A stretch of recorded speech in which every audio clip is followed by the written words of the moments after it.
Misija KFOR-a napokon počinje da dobija dublji smisao zahvaljujući ohrabrujućim političkim procesima koji se dešavaju proteklih nekoliko meseci, rekao je američki general Philip Bridlov koji je na mestu glavnokomandujućeg NATO-a za Evropu nedavno nasledio admirala Jamesa Stavridisa.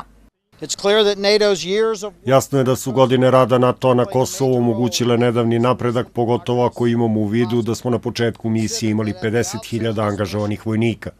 Danas ih ima svega 5.000, posvećeni smo sprovođenju istorijskog dogovora koji predstavlja korak napred za regionalni mir i sigurnost.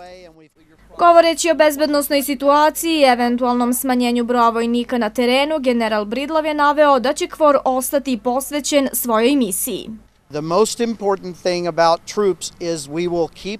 Najvažnija stvar u vezi trupa je da ćemo ih zadržati ovde koliko god je potrebno kako bi sačuvali uslove koji mogu dovesti do političkog rešenja. Bilo kakve promene mogu biti izazvane isključivo uspehom u procesu koji se mora završiti dugotrajnim mirom.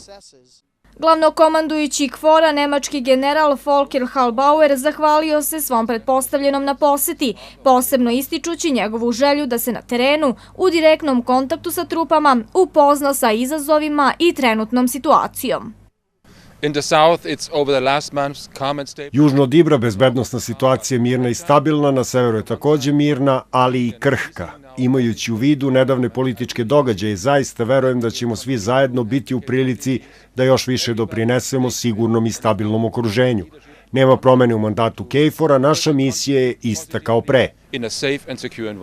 Komentarišući moguću transformaciju kosovskih bezbednosnih snaga u vojsku Kosova i objavljivanje njihove pune gotovosti, dvojica generala su se složila da je na NATO-u da donese jednoglasnu odluku koja će, kombinovano sa rezultatima političkog procesa i događaja na terenu, uticati na konačan stav ovog saveza o sudbini kosovskih bezbednosnih snaga.